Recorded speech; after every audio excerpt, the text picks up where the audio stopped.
તો હલાવાલા વિદ્યાર્થી મિત્રો, મારા કોન્સ્ટેબલના ઉમેદવાર તેના માટે એક મેં વિડીયો કીધું હતું ત્યાં તમારા માટે નેગેટિવ માર્ક કેટલા માર્કે તમારે પાસ થવાનું છે અને પાર્ટ એ પાર્ટ બી માં કઈ રીતે તમારે છે ધ્યાન રાખવાની બાબત છે તે સંપૂર્ણ જાણકારી સાથે આ વિડીયો છે. તો તમારે ટાઈમ કાઢીને આ વિડીયો જોવાનો છે અને વિડીયોમાં જોઈ અને તમારે તમારા નોટમાં લખી લેવાનું છે. એવું લાગે તો આપણે ટેલિગ્રામ ચેનલ છે તેમાં જોઈન થઈ અને ત્યાં આપણે પીડીએફ છે તે પણ તમારે ડાઉનલોડ કરી લેવાની. તો ચાલુ કરી વિડીયો ધ્યાનથી સાંભળવા વિનંતી. મેં આગળના વિડીયોમાં જણાવ્યું હતું તમે તમારા સિલેબસ સાથે તમારે કેટલા માર્કે પાસ થવાનું છે તેના માટે વિડીયો લાવી દઈશ. તો તે વિડીયોમાં તમારે ધ્યાનથી આ વિડીયોમાં સાંભળવાનું છે. જેમાં લોકરક્ષક કેડરની તમારે લેખિત પરીક્ષા છે તે બાબત તમારે જે અહેવાલ છે તે 15/3/2025 સુધી તમારી સંભવિત તારીખ છે તે આવી ગયો છે. તેને પછીની વધારે વાત કરવામાં આવે તમારે જે ઓબ્જેક્ટિવ MCQ ટેસ્ટ છે તે કઈ રીતે રહેવાની રહેશે. તેના માટે તમારે જે ટોટલ છે તે પાર્ટ એ પાર્ટ બી છે તમારે જેમાં 200 MCQ રહેશે, 200 માર્ક રહેશે અને તમને 3 કલાક રહેશે અને મિનિમમ તમારે 180 મિનિટ એટલે કે 3 કલાક ને 180 મિનિટ રહેશે. તેના પછી વાત કરવામાં આવે તો આપણે જે મેન હતો તમારે તે કેટલી કલાકનું પેપર હશે ત્યાં તમારે સોલ્યુશન થઈ ગયું. પીએસઆઈમાં 3+3 તમારે છે એટલે કે 7 કલાક છે તે પીએસઆઈ ઉમેદવાર માટે છે. કોન્સ્ટેબલ ઉમેદવાર માટે 3 કલાક છે. તેને પછીની પાર્ટ એ છે તમારે તો મિનિમમ તમારે નેગેટિવ માર્ક ને કેટલા માર્કે તમારે પાસ થવાનું છે. તો પાર્ટ એ છે તમારે તે 80 માર્કનું રહેશે MCQ.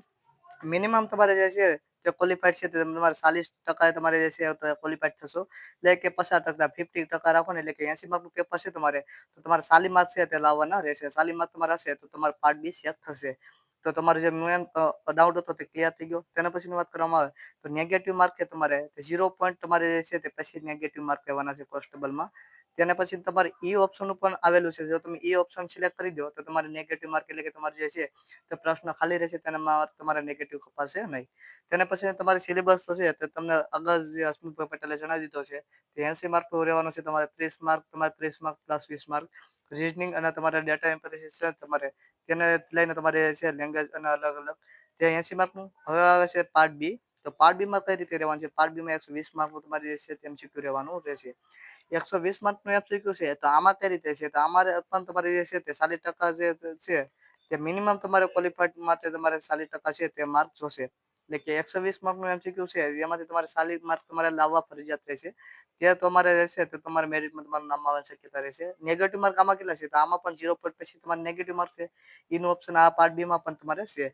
તેની વાત કરવામાં આવે સિલેબસની તમારે જે 30 માર્ક 40 માર્ક 50 માર્ક કરીને 120 માર્કનું તમારે જે છે તે સિલેબસ રહેશે. ધ્યાન રહે તો તમારે પાર્ટ એ છે જેમ કે અહીંયા પાર્ટ એ તો પાર્ટ એમાં તમારે જે ક્વોલિફાઈડ છે તે 40 માર્ક તમે લાવશો તો જ તમારું પાર્ટ બી તમારું સેટ થશે. નકર તમારું પાર્ટ બી માં તમારે જે 120 માંથી 100 માર્ક તમે લાવશો તો પણ પાર્ટ બી તમારે સેટ થશે નહીં. જો આ ઓબ્જેક્ટિવ તમારે જે ટેસ્ટ છે તે MCQ અને તમારી every one question cell of 1 mark એટલે કે એક ક્વેશ્ચન છે તમારો તેનો 1 માર્ક રહેશે. તેના પછી એવરી વન તમારે ઈ ઓપ્શન છે તે તમે સિલેક્ટ કરજો. ઇફ તમારે કેન્ડિડેટ ડન્સ કેન્ડિડેટ આન્સર એટલે કે તમારે જે છે એ તમે ઓપ્શન સિલેક્ટ કરશો તો તમારે જે ઓપ્શન નેગેટિવ માર્ક છે તે તમારે કપાશે નહીં. તે નેગેટિવ માર્ક નહીં કપા તમે એ ઓપ્શન સિલેક્ટ કરશો તો. તેને પછી તમારે મિનિમમ સિલેક્ટ ઓપ્શન છે તમારે તે qualified is salary query negative mark એટલે કે તમારો ખોટો ઓપ્શન પડશે તો 0 પોઈન્ટ પછી તમારે જે તે નેગેટિવ માર્ક રહેશે. આ રીતે આ તમારા માટે વિડીયો હતો. તો સંપૂર્ણ જાણકારી તમને આપી દીધી છે. તો ખાસ કરીને વિડીયોને લાઈક કરી દેજો. આજના વિડીયો માટે ખાસ કરીને એક સબસ્ક્રાઈબ તમે કરતા જજો. જેટલા પણ આવે તે એક સબસ્ક્રાઈબ પ્લસ કરતા જાવ તો આપણું જે યુટ્યુબ ચેનલ છે ફેમિલી તે મોટી થતી જાય. તો મળી છે બીજા વિડીયોમાં. તાલી કે બધા મિત્રોને જય હિન્દ અને કમેન્ટમાં પણ તમે જય હિન્દ લખી